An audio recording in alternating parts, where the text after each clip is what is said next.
जिस संविधान से हमें आगे चलने का सम्मान के साथ, स्वाभिमान के साथ और एक दिशा देने का काम करता है, ये संविधान ही बाबा साहब भीमराव अम्बेडकर जी को मानने वालों के लिए संजीवनी है। ये संविधान ही हमारी ढाल है। संविधान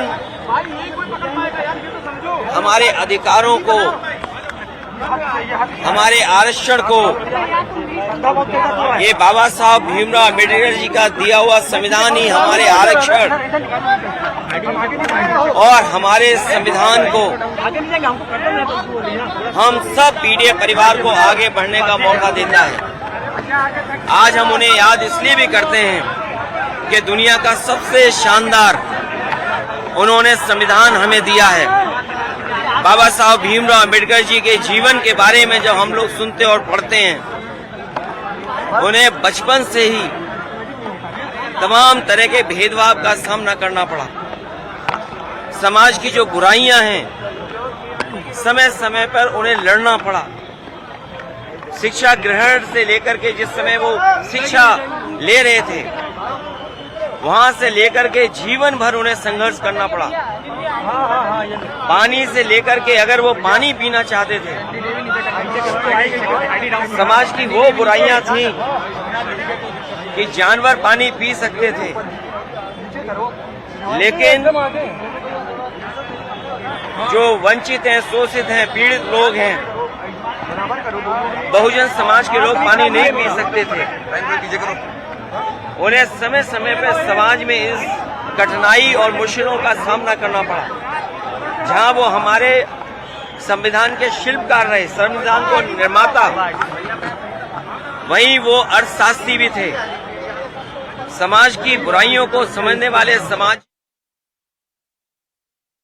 मथुरा में आज से हर्षा रिछारिया की अगुवाई में सनातनी युवा पद यात्रा की शुरुआत हुई है। ये यात्रा वृंदावन से शुरू हुई और संभल तक जाएगी। हर्षा रिछारिया के साथ किन्नर महामंडलेश्वर हिमांगी सखी भी मौजूद रही।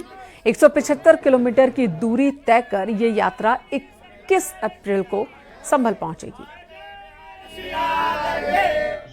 उद्देश्य सिर्फ और सिर्फ सनातन धर्म के प्रति जागरूकता है, युवाओं में जागरूकता है और इसके साथ ही युवाओं को नशा मुक्त कराना है। धन्यवाद।